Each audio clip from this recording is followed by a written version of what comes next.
myself and a couple people from an organization I founded here on campus, Students for Deborah Medina, we went out and we purchased a 4x8-foot sign to campaign with for early voting. So we built a steel frame for it that supported it in the wind and stuff like that, built some supports to it.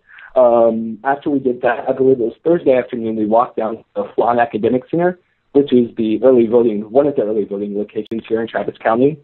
And we specifically put it outside of the 100-foot marker because you aren't allowed to campaign within the 100-foot marker.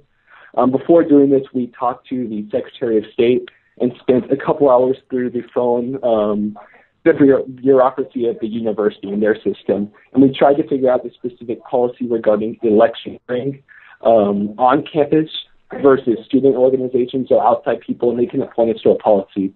So what we ended up doing is we finally got to the Secretary of State, and we talked to their attorneys, and their attorneys assured us that the university could not restrict our ability to election on campus the way they were, or they weren't at the time. So the Secretary of State said they couldn't do it without some sort of really highly logical and rational compelling evidence and compelling reason to do so. So with that in mind, we stuck out the state. We stuck out the sign. Next day we came back and it was gone. And I got a phone call from an attorney here at UT. The UT attorney told me that we had violated sign policy for UT and that they had removed it. However, the state election code for Texas says that electioneering should be permitted in the reason where we put the sign. In there, it's actual subsection. I think it's 43.031, and it cites a lot of stuff that says electioneering pretty much should be permitted inside that public location. So even though it's a university that has a policy against it, the state law supersedes that in this case. The state law says that electioneering should be permitted in that area because it is, again, a public university. A couple days ago, I talked to the president for Kay Bailey Hutchison here on campus. She was just as outraged as we were about this whole freedom issue. So last night, we, myself and a couple people from my organization went out and we put 3 more signs out in front of FAC. She went out with her organization and put out a couple. I believe she put 3. She may have put more in front of the FAC also. This morning, they were gone too. So obviously, the university is not budging on their position. So with that in mind, we talked to the Secretary of State again today. And their advice was that the university, or I guess the conclusion was that the university was acting in prior restraints, infringing on First Amendment rights to freedom of speech. So with that in mind, they said that the only solution that they could offer, which would be filing suit to the university if we aren't able to resolve this.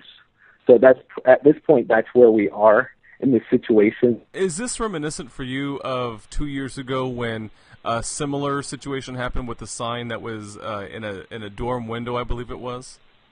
Excellent. I mean, it definitely does. I don't know the specific people that did that, but it definitely is reminiscent of that. I know I was here on campus at the time, and I had windows up. I had physical signs up in my window. And at the same time, the university here, the Department of Housing and Food Services, it said that we need to take down the signs.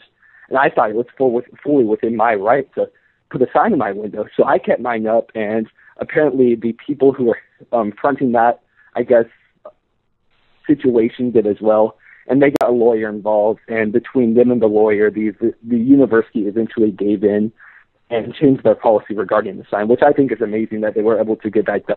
So I really appreciate their efforts on that. But yeah, it definitely is extremely reminiscent of that. And it's funny that we're facing the same situation just a couple years down the line. Well, how does all this make you feel, and how does this make this people in your organization feel that the university is trying to restrict your right to free speech? It makes me feel, and the people in our university feel, extremely frustrated and disappointed. I mean, the university is supposed to serve the people of Texas. We're supposed to cherish freedom, individual opportunity, discussing ideals, getting out there and fostering intellectual knowledge and debate and discourse. And when you squelch someone's freedom of speech like the university has, it really disregards any of that policy. I mean, you can have the honor code there. You can say, we support freedom, we support the students' right to speak, debate, discuss, come up with new ideas, innovate. But when you go out there and you take down signs, it completely goes against everything that you believe in. So for me and for the organization, we've lost critical time that we could use campaigning. We've lost our resources. We spent a pretty hefty investment in that sign. So we put it out there strategically on the right day so it will be there for the weekends. The fact that it was taken out at 4:45 on Friday, right before the university closed for the weekend, is pretty suspicious to me. We weren't able to contact anyone over the weekend about it. So we lost those. Those are the two highest traffic days for early voting. And we could not, I mean, we lost our resources there. We were put behind and put at a disadvantage. And you can never make up that time in an election because every second counts and every vote is critical. And property is one of Deborah's biggest platform planks, and it's obvious that in here the university completely disregards private property. We were completely within the law. We were within our legal boundaries, and they took it upon themselves to act, and act not in a legal way. Have you guys filed a lawsuit yet? We have not. We're currently discussing our next course of action. We've not ruled that out, and it may come to that. But at this point, we haven't decided anything fully. So do you think, I mean, given the fact that the university cooperated 2 years ago, do you think there will be a positive outcome this time, or do you think you're going to be disappointed? I definitely hope there's a positive outcome. I can tell you that I and the people I'm working with will not back down in this issue. It's an issue about freedom, and when it comes to principles, we won't back down. We stand by the Constitution, we stand by our rights, and when the university says otherwise, then it's our duty as, I guess, freedom-loving Americans to rectify the situation and stand up for what we know is right. So I'm confident in the end it will have a positive outcome. How long it will take to get there and what course of action will be needed is still yet to be determined.